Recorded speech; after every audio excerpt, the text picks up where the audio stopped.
gente boa. Estamos aqui fazendo mais um ponto de encontro. Desta feita, com dois advogados, dois operadores do direito eleitoral que são considerados craques aqui no Rio Grande do Norte e atuam também no Brasil.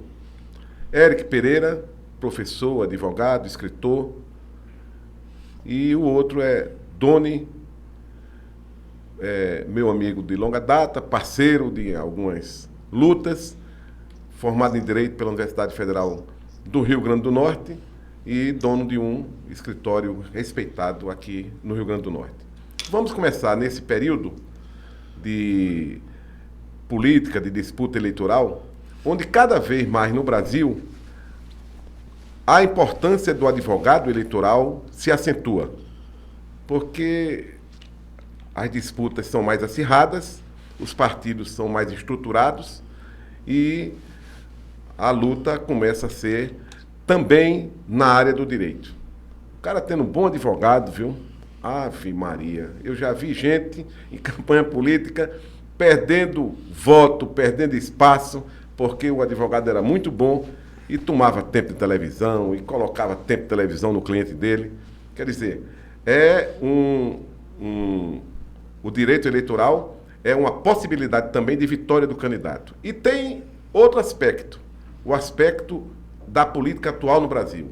Uma política de confronto, uma política com pitadas de ódio, de intolerância, de radicalismo político, que é diferente da polarização. A polarização é sadia nas democracias, mas o extremismo da disputa leva ao ódio e leva ao acirramento brutal da disputa. Os operadores do direito, do meu ponto de vista, têm uma função a mais nisso, que é, além de defender o seu cliente, preservar o Estado de Direito Democrático, que permite que sejam as eleições limpas, livres, como tem sido no Brasil nos últimos anos, e eles têm um papel fundamental nessa questão.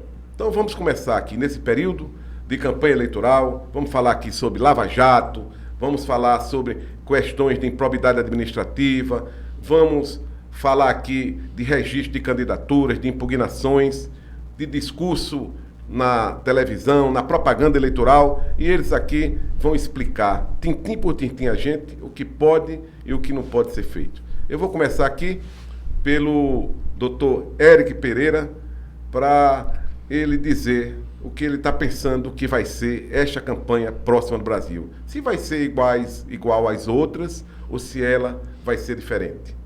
Bem, é uma satisfação imensa estar aqui com meu amigo Doni, com você, Robert. Eu considero um dos políticos inteligentes que nós temos desse celeiro do Rio Grande do Norte, é Valber Lopes Júnior, uma pessoa que eu já fiz várias campanhas com ele, já tivemos juntos em muitas campanhas memoráveis, né, nesse Rio Grande do Norte. Então é uma honra muito grande estar aqui nesse bate-papo, nessa troca de ideias, e sempre conversar com o Valber é aprender mais, né? E agora com o Doni aqui, um dos advogados de uma geração que chega para dominar, que chega para explicar, de uma advocacia leve, de uma advocacia onde você vai discutir efetivamente o direito. Então, quero saudar a todos vocês que estão aí nos assistindo e compartilhem, né? Vocês que estão nos streams, vocês compartilhem, né? E vamos impulsionar, mandar esse link, é muito importante. E eu quero dizer que o que eu espero, o que eu vejo, Robert, nesse momento, eu queria sonhar com uma campanha de ideias, uma campanha de princípios, uma campanha que debatesse o que era melhor para a sua cidade, para o seu estado, para o seu município. Qual é a proposta de cada candidato, o que é que ele sugere, onde vai melhorar, que as críticas sejam construtivas, que você crie uma harmonização nas ideias e nos ideais que nós temos hoje democráticos. Mas não é o que está se vendo, pelo menos por enquanto. E você, como eu, como Doni, como Valber, nós somos daquele segmento que o radicalismo, a intolerância, ele não vai levar a lugar nenhum. E isso é o que nós estamos vendo, pelo menos nesse início de pré-campanha, talvez seja para garantir essa polarização que nós estamos vendo, esse extremismo. Acredito que com a polarização consolidada, você enterrando as terceiras vias ou as hipóteses de terceiras vias, você aí sim, você vai ter um pensamento do marketing, porque tudo é através de quali. Ninguém faz campanha sem ter as qualis semanais. A partir dessas qualis semanais, o eleitor brasileiro, o eleitor norte-rio-grandense vai entender que o local para se debater, o campo das ideias, é o campo democrático. Então, esse local democrático, ele não exige agressão, ele não exige ofensa, e ele repudia terminantemente esse grau de pessoalização que se chega. Difamar, injuriar, caluniar e a tal da fake news será o grande combate da justiça eleitoral para esse ano que se anuncia, né? Esse semestre que se anuncia. Porque o processo eleitoral, ele efetivamente só vai começar em agosto, quando começar as propagandas eleitorais. Por enquanto, o eleitor brasileiro, assim como eu, está preocupado com gasolina, com inflação, com mensalidade de escola, com as férias escolares. É isso que está preocupado. Mas quando começar a propaganda, que você está lá assistindo um filme, pá, chegou em sessão. Está assistindo um jornal, chegou em sessão. Está assistindo uma novela, chegou em sessão. Você pode até desligar a propaganda eleitoral. Pode desligar daquele horário da manhã, da tarde e da noite. Mas as inserções você está em casa e você recebe. A partir daí, começa a mexer no psicológico do eleitor e o eleitor começa a se interessar o que é melhor para ele. Por enquanto, deixa essas brigas não estão atraindo, salvo aquele pequeno percentual que ainda acredita que o político que está brigando hoje é aquele político que vai brigar sempre. Não sabe ele que talvez nas próximas eleições estão eles juntos aí em torno de um interesse maior e vamos lá, e aí as conveniências fazem que eles se juntem. Então não adianta a gente estar saudando, né, venerando esses radicalismos que nós estamos vendo hoje. Doutor Doni Santos, qual a importância da fake news nesse processo eleitoral do ponto de vista do direito? Como é que o direito vai fazer ou pensa em fazer, se já tem instrumentos legais para combater de forma efetiva a fake news na campanha? Olá, meus amigos, bom dia a todos, os internautas, né, espectadores que estão no nosso canal. Saudar aqui meu amigo Valber Júnior, que fez aqui já as honras da casa, a apresentação. Agradeço pelas palavras. Doutor Eric, na verdade, eu vou chamar de professor Eric, é de uma geração diferente, mas que a gente tem uma admiração profunda e muito grande, exatamente pelo conhecimento e pelos êxitos que o professor, que o doutor Eric tem no cenário nacional, né? Você falou bem, Valber, no cenário nacional. Partindo para o tema, eu me lembro que em 2020 eu participei de um debate pelo movimento de combate à corrupção e tinham vários segmentos da sociedade nesse debate, e eu fui representando a advocacia eleitoral, mas ligada a partido político. A gente tem aqui um histórico aqui no Rio Grande do Norte de advogado e assessorar partidos políticos desde 2009. Então já se vão mais de 10 anos. O direito eleitoral, assim como outros ramos, ele tem partido para uma advocacia preventiva.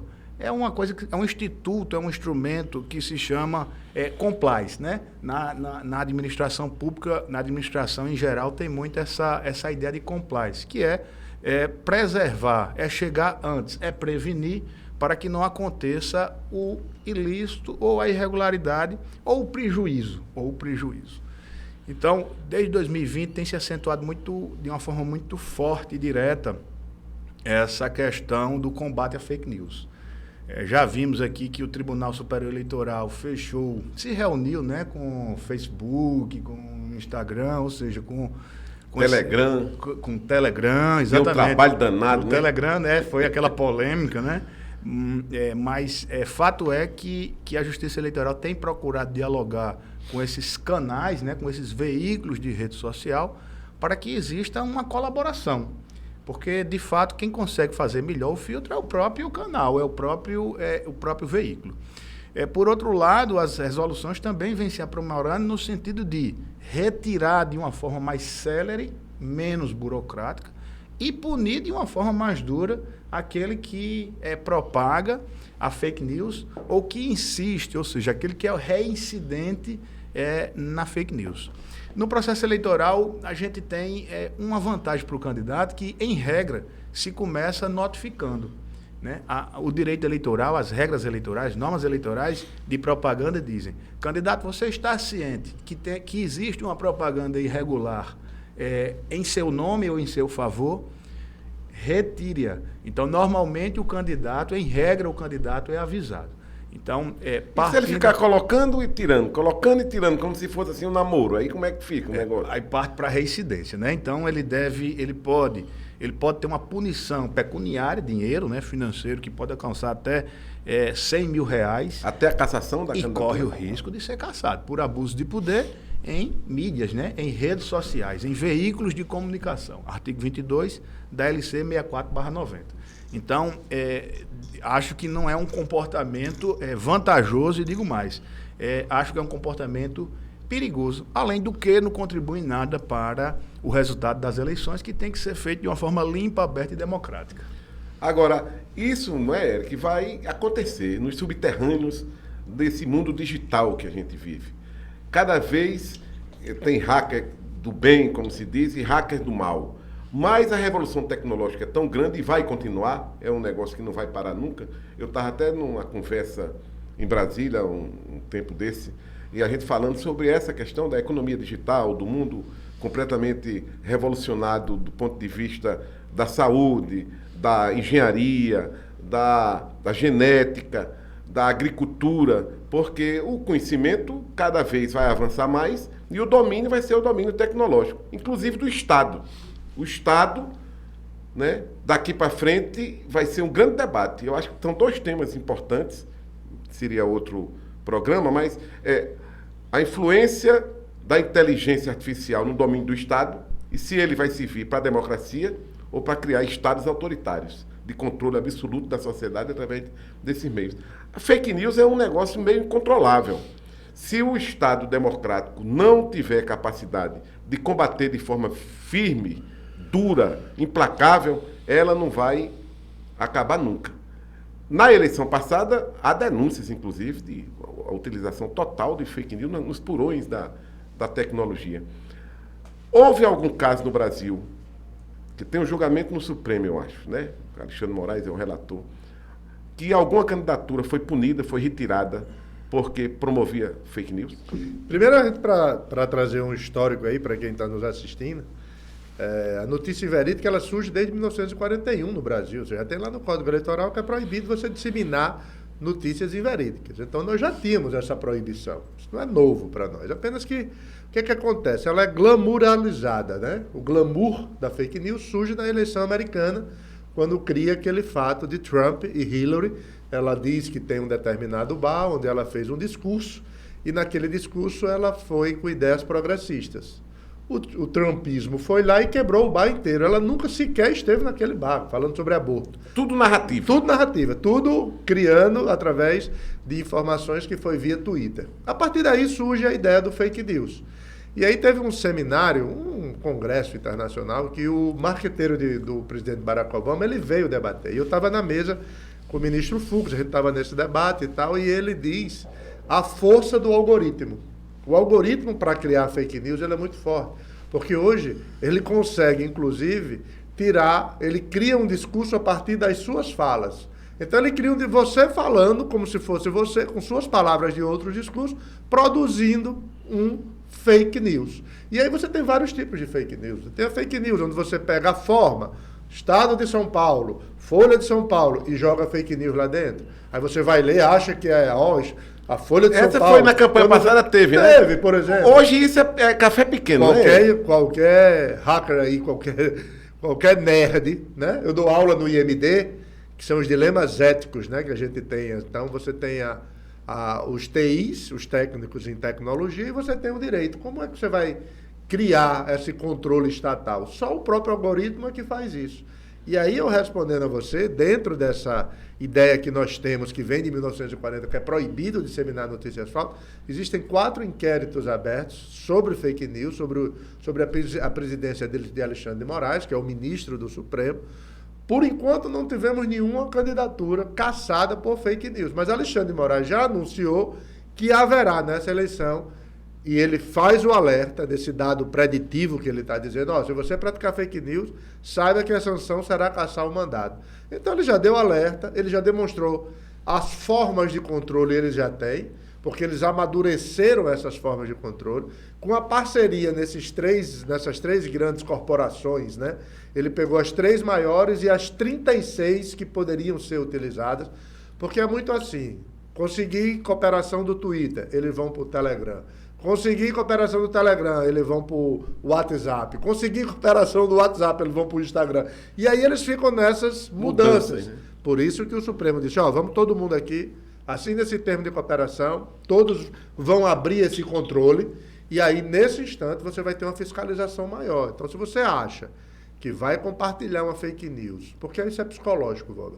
Você chega aqui, tem um candidato que você é simpático com esse candidato. Aí eu mando o WhatsApp para a Doni. É simpático a Doni. De imediato, o Doni, compartilha no WhatsApp dele. E isso vai gerando. Se for o inverso, um candidato que eu não tenho simpatia, zero simpatia, pelo contrário, não gosto dessa posição dele, eu passo para a Doni. Se Doni também não tiver simpatia, de imediato ele compartilha.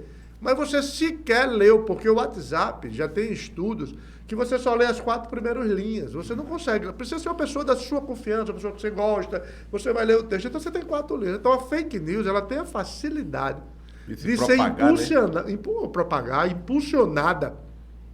de uma forma digital muito forte, sem falar nos bots, que foi o que aconteceu na eleição americana e na eleição passada, que o TSE descobriu que determinado candidato utilizava bots. Então você imagine a construção de perfis falsos. Esses perfis falsos são alimentados por robôs e esses bots fazem impulsionamentos de milhares, não são centenas não, são milhares ao mesmo tempo. E ele vai testando a cada 3 segundos. Se você parou a sua tela durante 3 segundos, ele soube que você recebeu a notícia, ele já te manda outra, e você já entra no algoritmo, e o algoritmo vai ter você, como a gente chama, como escravo digital. Porque a parada ou a curtida transforma você, eles vivem disso. Não é? Eles chamam de monetizar. Quando eu curto o Instagram, quando eu retuito, quando eu paro a tela... No YouTube, então, aí você nisso. Exatamente. Então, vocês que estão nos assistindo, que são do bem, parem, curtam esse vídeo, faz o like, faz o compartilhamento do link, impulsiona, manda para o teu amigo. Se é professor, joga para os seus alunos, joga no SIGA da Universidade Federal, joga no SIGA das universidades particulares. Aí você está fazendo o quê? O bem, porque você está disseminando a construção da democracia. Então, a fake news hoje vai ser o grande combate dos advogados. Nós não vamos ter trabalho de estar indo atrás, não. Nós vamos só denunciar. Ei, Polícia Federal, tem o WhatsApp compartilhando. A partir do primeiro, a Polícia Federal faz a cadeia. Chama você, quem compartilhou com você? Não, você tem que dizer a verdade. Foi fulano, chama fulano. Até chegar na origem. Então, tenha muito cuidado na ideia de estar compartilhando aquilo que você acha que é verdadeiro. Verifique. Vá para jornais, televisões, meios de comunicações sério. E essa seriedade você vê se pode ou não compartilhar. Olha, na campanha de Trump, isso foi divulgado de forma violenta no mundo, né? A fake news. Nos Estados Unidos, que é o país mais desenvolvido do mundo, mais rico do mundo, tinha teses de Trump, por exemplo, aborto. Em determinado estado americano, ele defendia o aborto. Em determinado outro estado americano, ele não defendia o aborto. Olha que coisa maluca num país como os Estados Unidos. E também, quando foi para tirar a Inglaterra da Comunidade Europeia, houve o mesmo tipo de campanha. Esse tipo de campanha foi denunciado, inclusive tem livros sobre essas questões de Cambridge Analytica. Então, tem filme, fizeram filme, e isso não parou. Ele vai se sofisticar. Mas o que me impressiona no Brasil, por exemplo, o presidente da República, eu vi umas 2 ou 3 vezes a opinião dele contra o Supremo, no sentido de querer impedir que o Supremo combata a fake news, que ele chama de liberdade de expressão. Qual é o sentido disso, Tony? Olha, vocês estavam falando aqui, aí eu estava pensando, hoje em dia, para você aferir se uma notícia é falsa ou verdadeira, você tem que ralar um pouquinho, porque...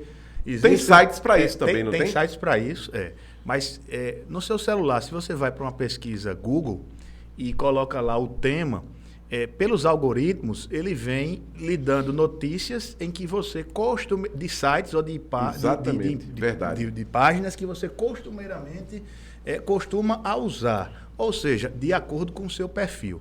Então, eu estava até conversando com minha esposa esses dias, para você descobrir se essa notícia é falsa ou é verdadeira, você vai ter que pesquisar nos vários segmentos desse tema para poder fazer essa depuração. Partindo desse tema e pegando o gancho do que o doutor Eric estava dizendo, o eleitor precisa, de fato, aprimorar. O TSE lançou um canal, até um 0800, e um WhatsApp, em que o eleitor poderá fazer essas confirmações, né? Essas confirmações, ou tirar suas dúvidas, ou fazer suas perguntas. Então, já é um passo a mais avançando nesse sentido de depurar, de afastar a notícia falsa.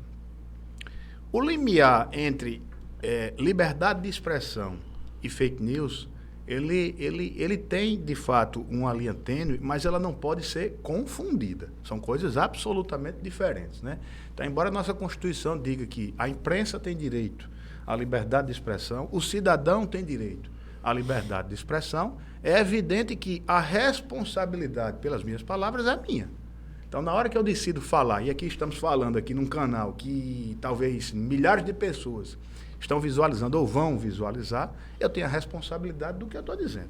E aí a gente tem a legislação penal, né? A legislação penal e a legislação civil, onde se apura se eu ultrapassei o limite da legalidade. O TSE, na condição de órgão do Poder Judiciário, tem a obrigação de zelar pelo processo eleitoral. Manter a rigidez, é uma palavra que, inclusive, eu vi o ministro Fux falando, né? O ministro Fux falando sobre rigidez, o ministro Fachin também falando sobre rigidez, que é essa lisura, essa segurança do processo eleitoral para que o eleitor, ao final, tenha a segurança de que aquilo ali ocorreu dentro da legalidade. E uma das etapas dessa rigidez é o controle e o combate à fake news. Quanto a isso, eu acho que esse é um tema já batido, é um tema que a gente... Mas você acha que o presidente da República, quando ele dá uma opinião dessa, ele tem força de influenciar a sociedade negativamente? Não, talvez ele tenha a força de influenciar uma parcela pequena, que são pessoas que são... não sei se a palavra é apaixonada, mas são pessoas que são... do gueto dele, mas tem essa questão da bolha que se chama, né? Da bolha, isso. Talvez a palavra correta seja essa bolha, né? Essa bolha ideológica que carrega as pessoas tanto para o lado da esquerda quanto para o lado da direita, né? O presidente hoje se posta do lado da direita. Mas a verdade é que essa parcela maior da sociedade, ela está hoje preocupada com o preço de combustível, parcela da mensalidade da escola, e vai aguardar os posicionamentos desses candidatos, né, quando começar a campanha eleitoral, para ver com a qual se identifica. Então, quem está na bolha da direita e na bolha da esquerda tem um desafio: trazer os eleitores que estão no meio, né, no centro, para fazer essa diferença e ganhar a eleição. A postura radicalizada é difícil de conquistar o eleitor mais sereno, o eleitor mais centralizado. O eleitor dizendo, o cidadão normal, digamos assim, politicamente, comum. É o médio, né? É aquele médio, médio, né? É o cidadão médio, né? Então, esse pensa nas coisas pragmáticas do dia a dia, ele está pensando o seguinte: nos próximos 4 anos, quem é que vai ser o presidente do Brasil? Porque o presidente Bolsonaro, ou o ex-presidente Lula, não é presidente daquela bolha, ele é presidente do Brasil. Do Brasil. Não é verdade? O que existe, Vobes, para você ter uma ideia, é que as pessoas consideram as redes sociais como algo de veracidade presumida. Quando eu te mando um WhatsApp, você acredita no WhatsApp que eu mandei. Por quê? Porque quem está mandando tem veracidade, tem credibilidade com a pessoa que recebe. E aí começa o vício. Às vezes você compartilha sem ser por má fé. Não é? A gente fala de dolo ou culpa daqui a pouco, mas às vezes você faz de forma culposa. Chegou, compartilho. Ora, foi Valber Lopes que me mandou. Meu amigo, Doni, meu parceiro de eleições de OAB, se mandou, pá, eu começo a jogar em grupo. Na verdade, você tem que ter esse cuidado com esse conteúdo, mesmo que seja de uma pessoa absolutamente de confiança. Porque compartilhar é tão crime quanto aquele que cria. O que cria fake news é um tipo e pratica o dolo. Pratica. Quem divulga a culpa. E pela primeira vez tem uma resolução do TSE falando na desinformação. Então é um tipo que vai pegar, um tipo penal que nós vamos ter para cá. E aí na hora que eu for disseminar, eu for compartilhar, isso vai gerar um grande problema para quem estiver fazendo isso. E aí eu vou mais além. Quando você começa a criar empatia com determinados candidatos, ele começa a ter o fenômeno que Bobbio fala muito, esse fenômeno político do relacionamento, essa liderança, como a gente chama, nada mais é do que o exercício do poder pelo caminho da autoridade, é pela força. São 4 formas, uma delas é a autoridade. Tanto é verdade que Trump disse que para a Covid você poderia tomar detergente na veia e teve americano que tomou detergente na veia e foi um grande escândalo. O sistema americano ele é diferente do sistema brasileiro por 2 motivos. Vou falar bem rápido, eu sei que o importante aqui é clarear, é que no sistema americano a liberdade ela é o valor maior e absoluto. Portanto, você pode difundir a fake news, ela ficará no ar e você será responsável penalmente e civilmente por aquilo que você praticou. Você é responsável pelos seus atos. Steve Bannon está sendo condenado por isso e pode ir para a cadeia, né? Pronto. Então, esse é um sistema. O nosso sistema, que é um sistema diferente do sistema americano, que é um sistema indenizatório, do qual a liberdade está acima, o nosso é um sistema pedagógico, que não é por questões econômicas, né? As indenizações no Brasil é tudo pequena, os Estados Unidos são milionários, são absolutamente diferentes. Mas você é proibido de difundir. Agora você tem a censura que não pode ser praticada. Então, eu posso até difundir. Aí a Justiça Eleitoral vai lá e manda tirar e manda você responder um inquérito criminal, inquérito perante a Polícia Federal, porque é eleição nacional. Ok. No sistema americano permanece, no sistema brasileiro ele é retirado. E se eu identificar, por mais que eu tenha como base Singapura, Japão, que começa a botar nesses países para você não identificar o IP, aí você não identifica quem produziu, mas eu identifico quem está compartilhando. Então, quem reproduziu, compartilhou, vai correr um grande risco, porque isso tem uma contaminação direta na legitimidade do pleito eleitoral. Você citou aí o Cambridge Analytica, que influenciou as eleições americanas, influenciou as eleições brasileiras.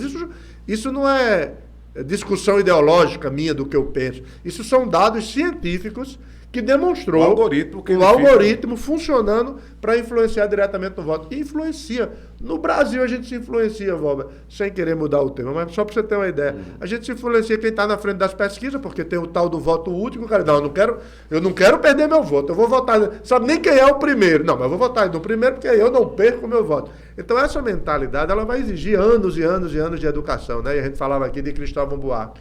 Mas pelo menos por enquanto, pensa um pouco na importância do seu voto. Os Estados Unidos têm a teoria de one man, one vote. Eles dão muita importância, por isso que o americano lá é facultado o voto. E aqui eu não estou fazendo nenhum enaltecimento ao sistema americano, eu poderia estar falando também do sistema francês. O que é que você tem que ter? É a importância da sua escolha. Se você acha que um voto não influencia, imagina milhões pensando que não influencia. Você resolve a ter maus candidatos na hora que você entra para a ideia política de que não, eu não vou participar da política, eu não gosto de política. Tem que participar. O filósofo Bertolt Brecht ele dizia muito o seguinte, olha, o pior de todos é o analfabeto político, mas não é o analfabeto em termos de não saber ler e escrever. É aquele que diz, não, eu não quero me envolver, eu não gosto de política. Isso que nós estamos fazendo é política. Você conversar com seu filho é política, você falar com o seu marido é política, tudo na vida, como Hannah Arendt sempre diz, esse relacionamento é política. Então você tem que até dizer, não, eu não gosto de política. É uma posição política, filosoficamente você explica o não gostar. Então eu acho que esse cuidado dessa influência está muito na responsabilidade do mandatário com o seu eleitor. Aquele que tem, eu vou defender a arma, o outro, não, eu vou defender a flor, não, eu vou defender ideias progressistas, não, eu vou defender ideias mais conservadoras. Se isso continuar no campo das ideias, eu até concordo.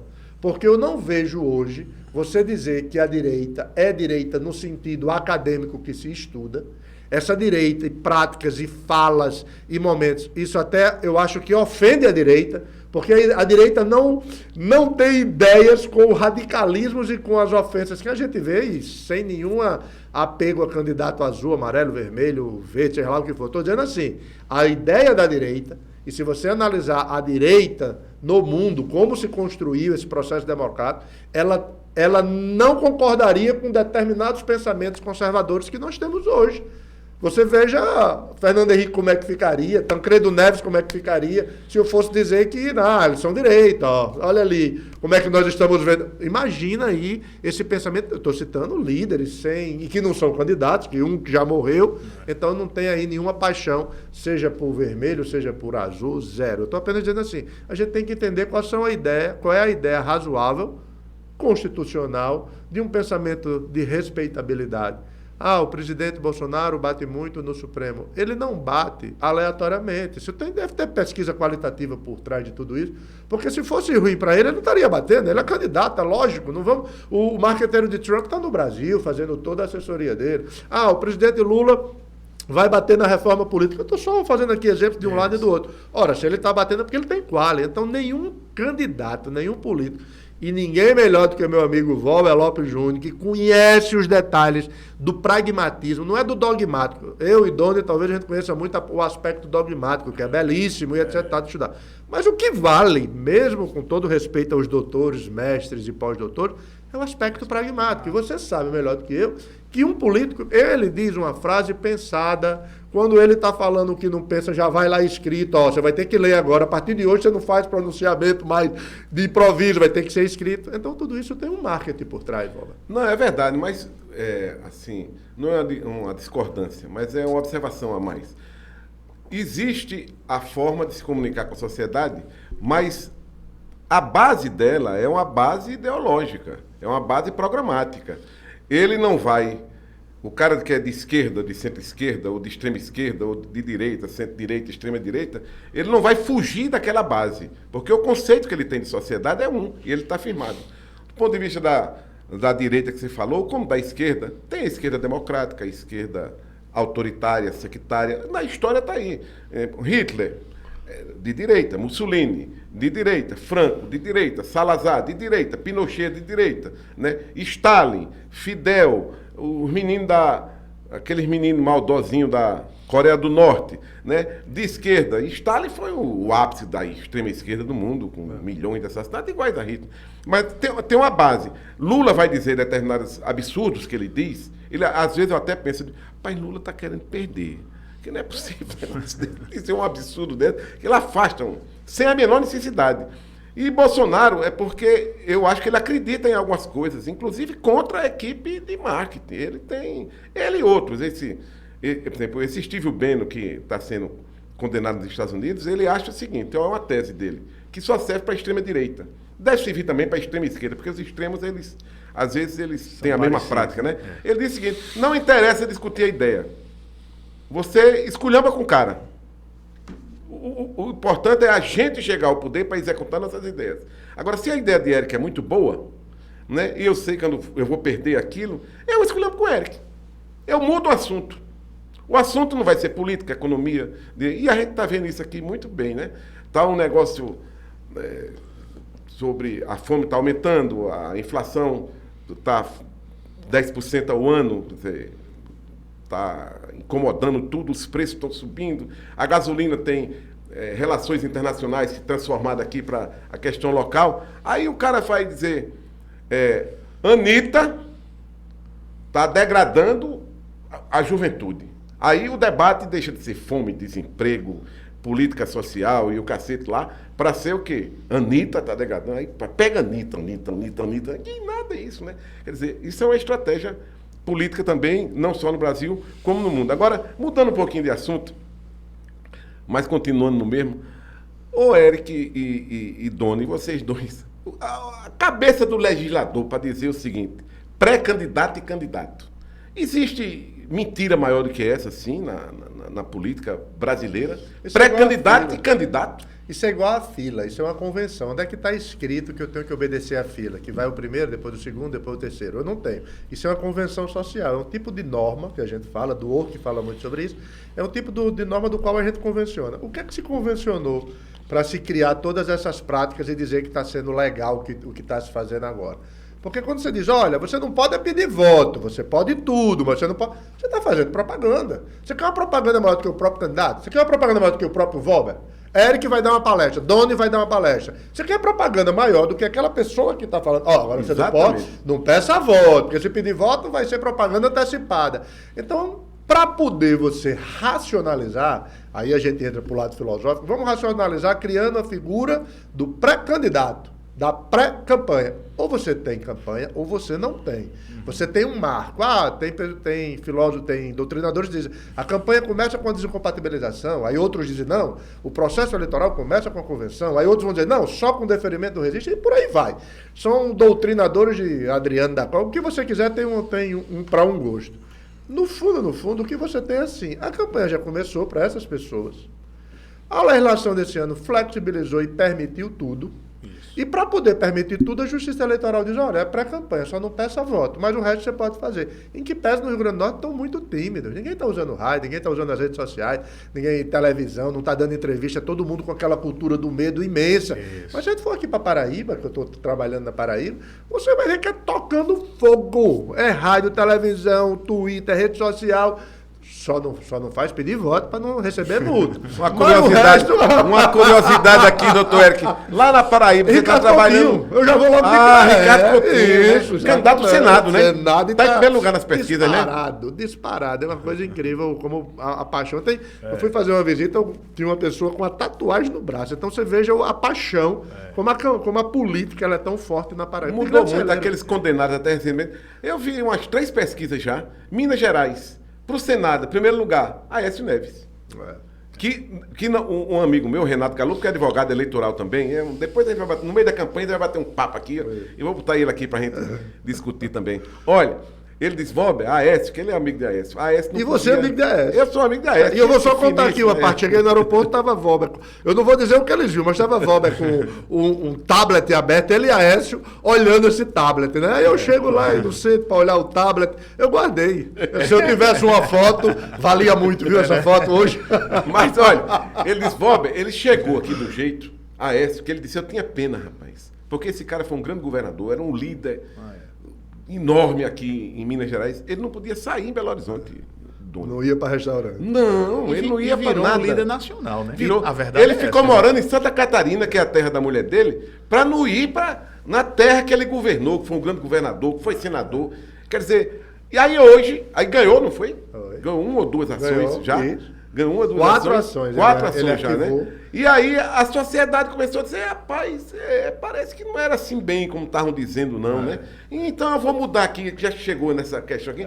Qual foi a influência da Lava Jato nesse processo todo, de acirramento nesse debate político no Brasil? Aí para vocês dois. Veja só, a Lava Jato, ela teve o ápice fazendo um cotejo, né? Um paralelo com a campanha eleitoral, né? Com a política. Essa mistura de judiciário com política, né? Ela teve o ápice na campanha de 2018. A gente se lembra que existia uma dúvida se o ex-presidente Lula seria candidato, mas naquele momento o ex-presidente estava preso, né? E aí iniciou-se um debate dos advogados, né? Do pessoal que faz a defesa, tanto do presidente quanto da oposição, se ele tinha condições de elegibilidade, ou seja, se ele poderia ser candidato naquelas circunstâncias. Um lado dizia que sim, outro lado dizia que não, mas a verdade é que esse debate ficou para trás porque o Haddad foi o candidato do Lula, né? Foi o candidato do PT contra o presidente Jair Bolsonaro, e o presidente Jair Bolsonaro ganhou. Depois o ex-juiz Sérgio Moro, ele abdica do cargo de juiz e passa a ser o ministro do presidente Bolsonaro. Que coisa terrível. Em alguma parte do mundo isso é aceito.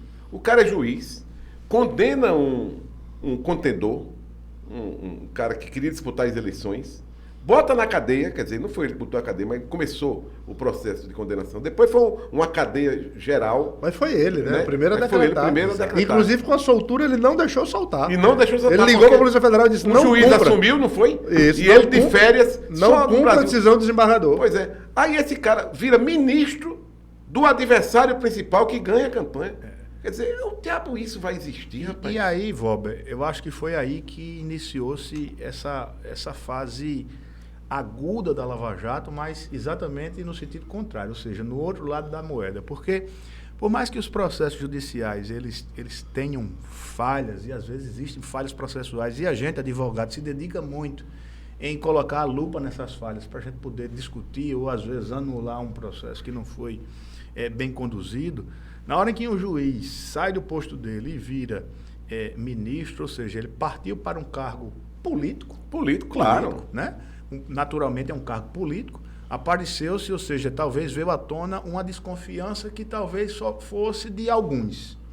E aí começou-se a investigar, e aí começou-se a aparecer notícias que existia, em tese existiam, né, combinações entre o Ministério Público e o juiz que julgava.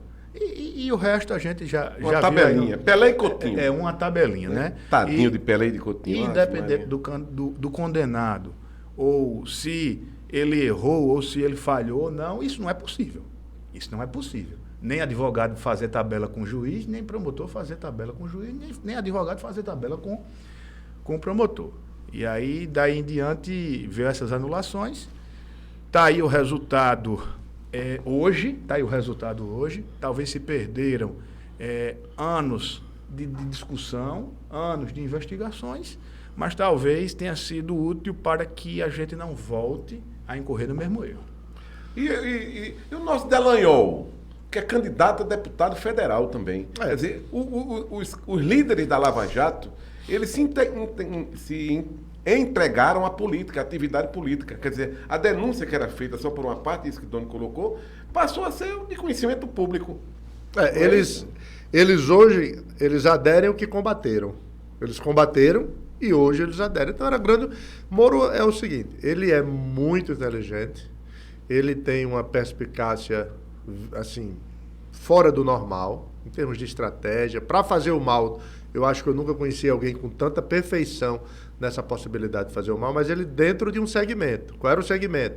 Que ele tinha o controle judiciário. Então a decisão era dele, ele determinava, ele pensava, ele vazava o que ele queria vazar. Não, vamos vazar esse áudio aqui de Dilma com Lula. Vazava.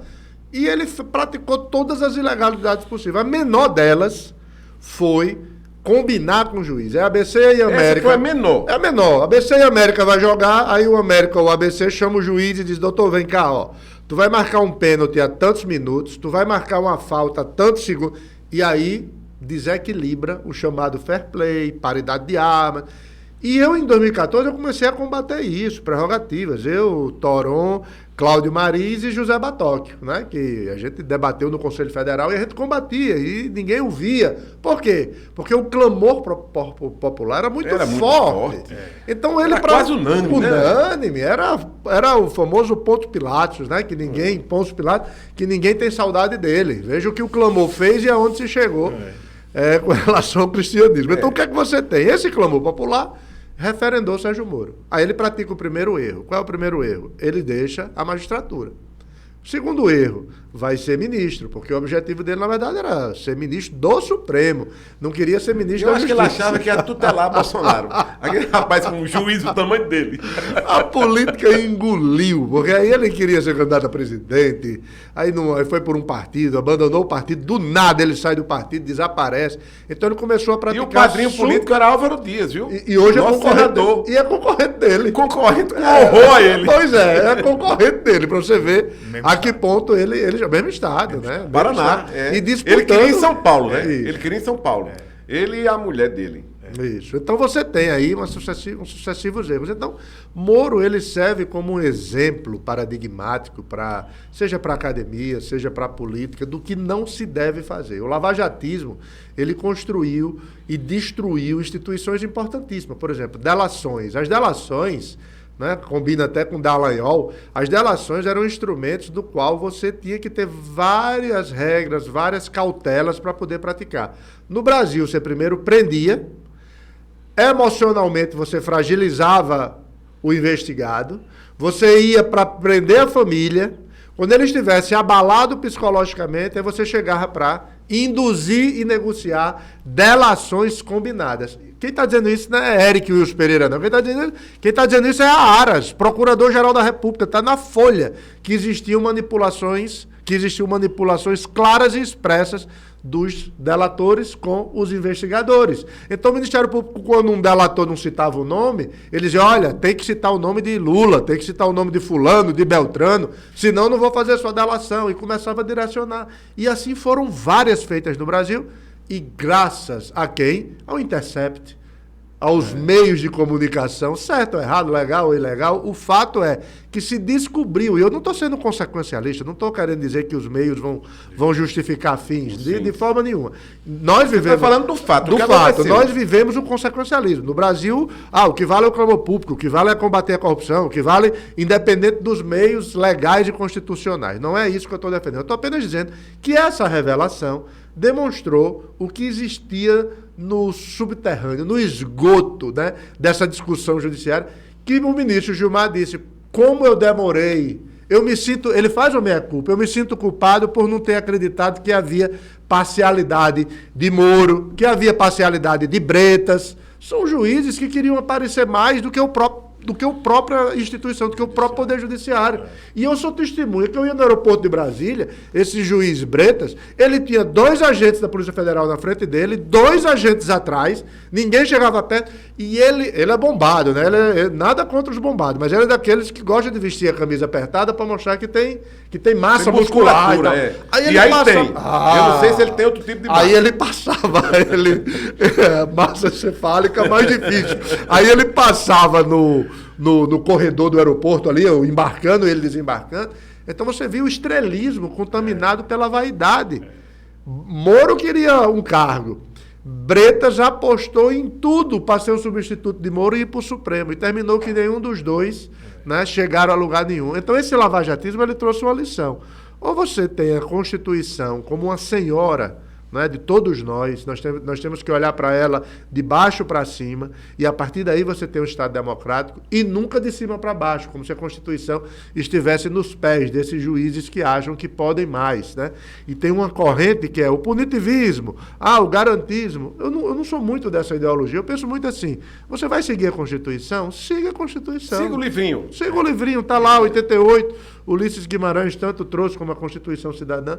Não pode você estar sempre relativizando as regras constitucionais. Érica, eu vi Delanhol algumas vezes no aeroporto de Brasília também, ali, que a gente vai sempre, né? Rapaz, era um popstar.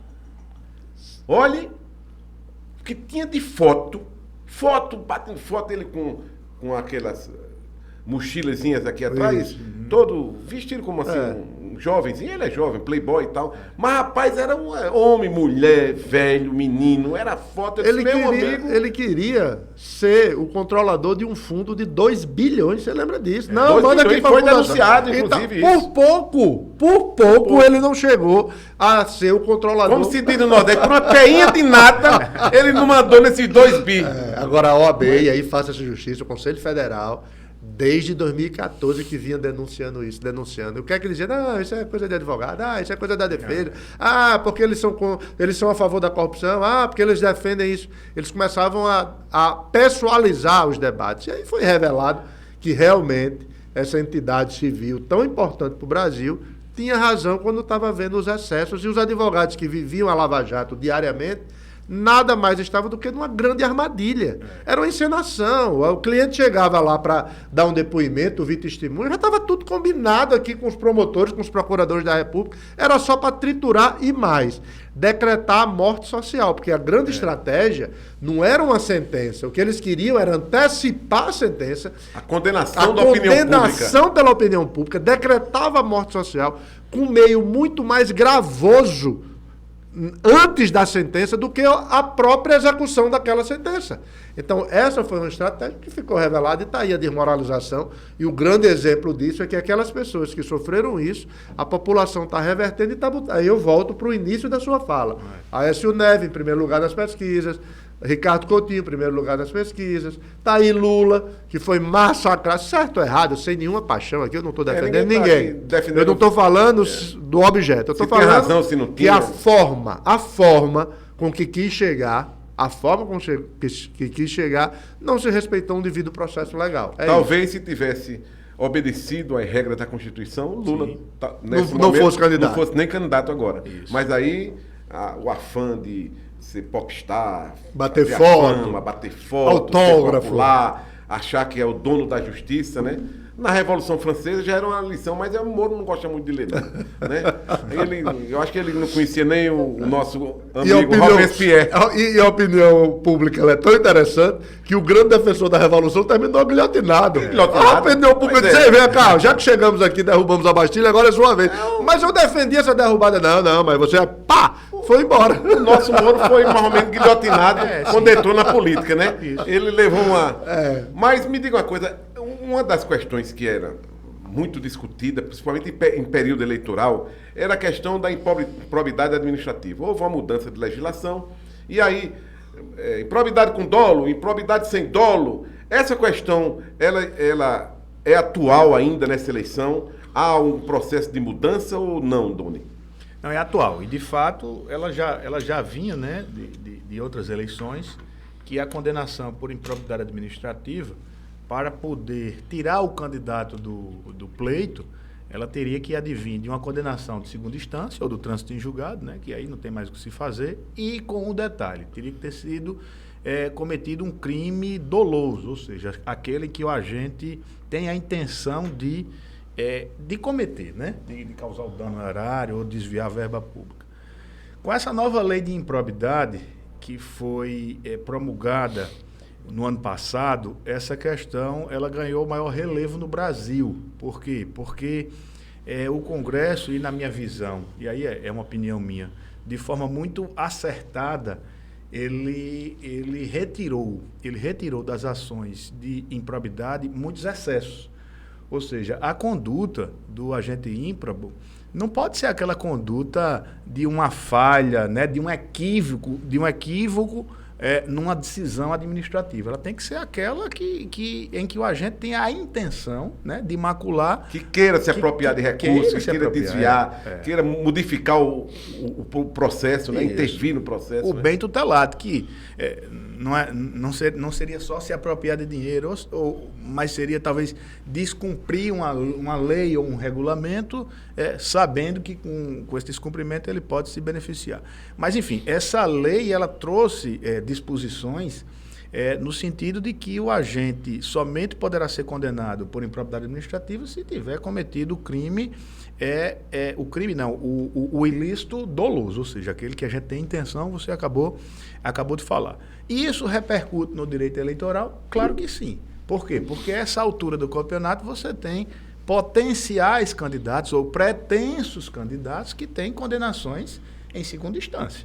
E essas condenações estão à beira ou à vista de ser, talvez, revistas pelo Supremo Tribunal Federal, que vai analisar uma ação agora no dia 3 de agosto, e a depender do que o Supremo venha a dizer, esses pretensos candidatos que tiveram condenações no passado podem se beneficiar com a atual legislação de improbidade administrativa.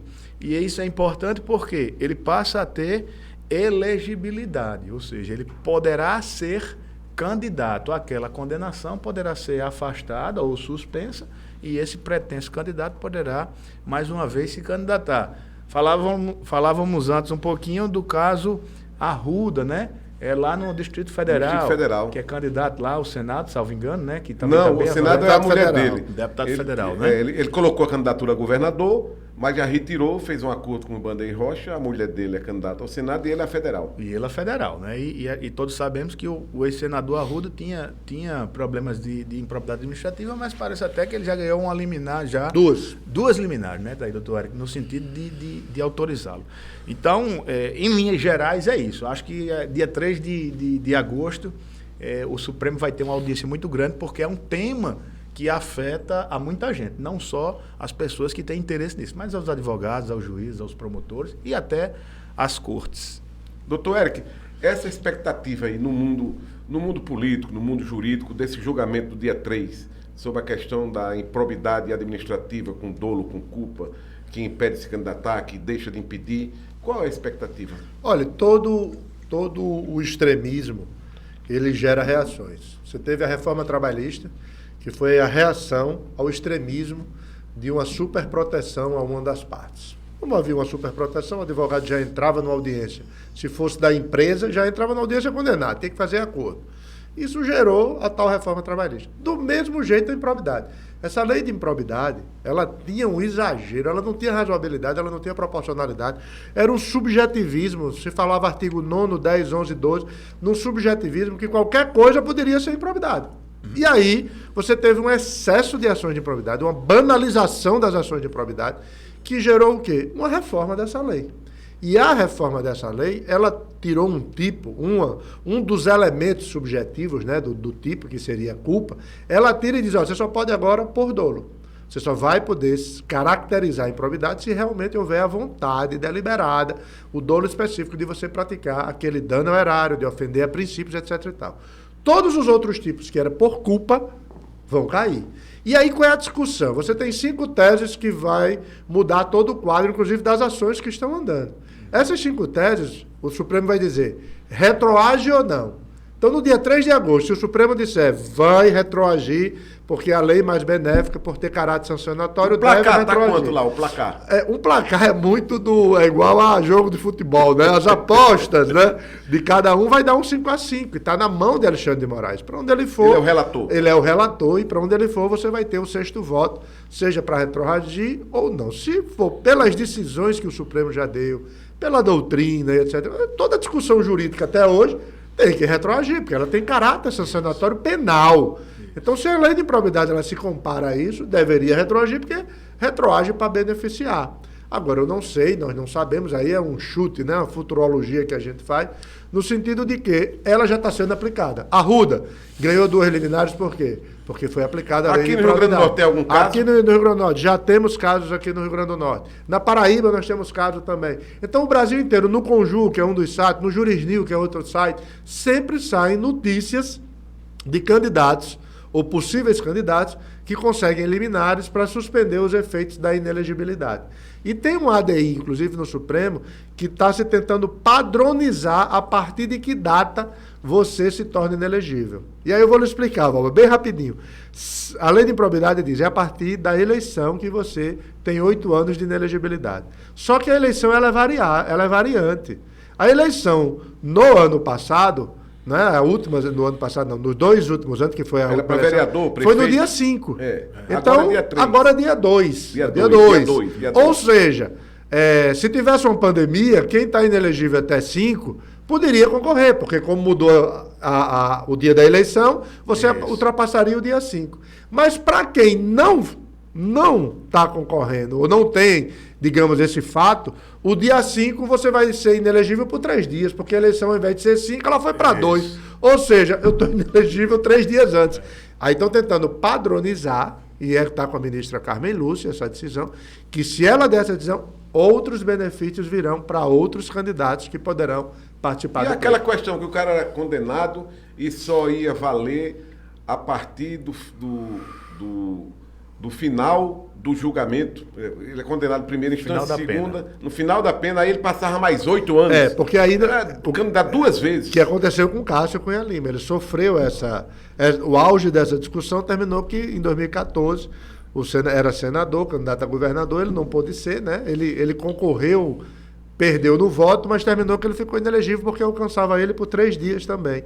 Essa ideia, se começava da eleição, se começava do início para poder você contar a contagem do prazo da pena. É do fato, é da eleição ou é do cumprimento da decisão. Isso. Então, esses 3 marcos temporais vão ser padronizados. Dá uma diferença danada, né?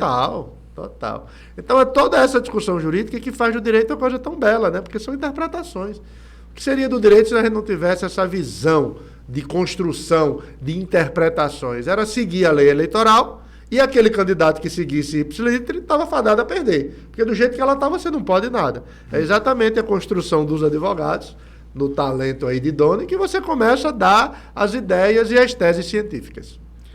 Olha, para terminar, já faz uma hora, Clebson está mandando mensaginha para mim aqui.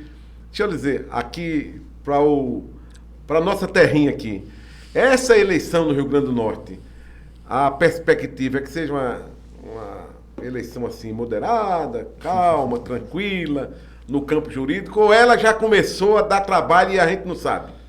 Acho que vai ser uma eleição nacionalizada, sabe, Robert? Você tem uma eleição onde você tem um candidato lançado por um candidato a presidente e você tem um outro candidato que vai ter o apoio de outro candidato a presidente. Então, termina que nacionaliza, né? Quem é o candidato de fulano? Quem é o candidato de Beltrano? Mas no campo jurídico já começou, não. O campo jurídico aqui, entre os candidatos, a peleja já começou ou não? Eu até critiquei essa banalização do início de representações, porque se a liberdade é o grande ponto, né, Dona? Se você está em liberdade, aí você entra com porque fulano disse que o outro era bonito. Representação, propaganda eleitoral. Você ocupa o tempo do juiz. O juiz está lá, são 7 só, não é tribunal grande. Aí você fica com representações, eu já critiquei isso, e o interessante é que aquele partido, aquele candidato que está nesse assodamento, nesse medo, ele até demonstra, você começa a passar um medo de perder, quando você começa a ir muito para a judicialização, porque quem tem que aparecer é o candidato, nem é o judiciário, nem é o advogado dele. É verdade. Né? Quem tem que aparecer é o candidato. E aí o TRE está refugando tudo. Julgando improcedente, negando as liminares. Que é bom, né, Eric? É bom, porque o processo democrático fica livre. Vamos debater ideia, deixa ele dizer o que ele quer dizer. Não pode, a legislação não está permitindo, porque eu não posso dizer que Doni está com paletó azul. Não pode, fez propaganda porque o paletó não é azul. Era paletó de última moda. Não, é um paletó fashion. Francês. Vamos usar o nome, é fashion. Francês, é o paletó de sexta. É o paletó. Fashion. Não fala português, não. Isso é Champs-Élysées. ICCs, né, como se diz por aí. De fato, aqui no Rio Grande do Norte, a gente teve um fato importante, que foi o julgamento da inauguração das águas de São Francisco, lá no Seridó, em que tiveram presente a comissão do presidente e os ministros, então o ministro Rogério Marinho e Fábio Faria. Lá o Ministério Público, houve uma representação do PT, acho que ou do PT ou de uma deputada do PT para o Ministério Público, e o Ministério Público entendeu que deveria representar por propaganda negativa. Então o tribunal aqui do Rio Grande do Norte teve a oportunidade de se reunir. Em relação ao então ministro Rogério, ele foi absolvido, né? Não houve, entenderam que não houve, mas em relação ao ministro Fábio, entenderam que sim. Então eu estava até olhando o processo esses dias, o ministro recorreu. Mas foi um paradigma, de certa forma foi um paradigma para que a gente entendesse como é que a corte está pensando. Há, de fato, algumas representações, todas com, acho que tem um com liminar deferida, mas a grande maioria com liminares negadas. E o fato, Vob, é que a pré-campanha está acabando, né? Já começou as convenções, PSDB Cidadania teve convenção ontem, amanhã e domingo teremos mais convenções. Então, os candidatos ainda perguntam o que é que eu posso, o que é que eu não posso. Eu digo, amigo, se concentre na campanha, porque passada a convenção atrás vem o de registro. voto. E agora vamos pensar em campanha. Sem voto não se ganha. O jurídico é importante, a contabilidade é importante, o marketing é importante, mas sem voto não se ganha, né? O importante agora é o candidato... E o Brasil é exemplo de lisura com as urnas eletrônicas, para o mundo inteiro. É verdade. Olha, eu quero agradecer aqui a presença de Dr. Eric Pereira, Dr. Doni Santos. A conversa foi muito boa. Por mim, eu passar aqui mais 2 horas a gente falando sobre outras coisas, inclusive, mas há um tempo estabelecido no cronograma do programa e a gente respeita. Eu espero que logo, no meio dessa campanha, a gente tenha outra conversa. Eu até estava combinando aqui de convidar um advogado amigo nosso também, eleitoral, Dr. Renato Galupo, lá das Minas Gerais. Diga ele que venha pessoalmente, viu? Quero conhecer ele pessoalmente. Ele não tem tempo de sair de lá, não. Estão segurando o homem lá pelo... Eu nem vou dizer o nome, como se diz aqui no Nordeste, segurando pelo pé, né? Lá para ele não sair. Mas daí para ele bater um papo de direito e de descontração também, contra causas políticos. Mas o fato é que esse programa foi muito esclarecedor. Em diversos temas, uma riqueza muito grande. Eu quero agradecer aqui a meu amigo Doni, meu amigo Eric, e dizer que o programa foi show. Espero por você em outra oportunidade aqui no Ponto de Encontro. Valeu, abraço. Muito obrigado. Um abraço a todos e a todas, né? Valeu.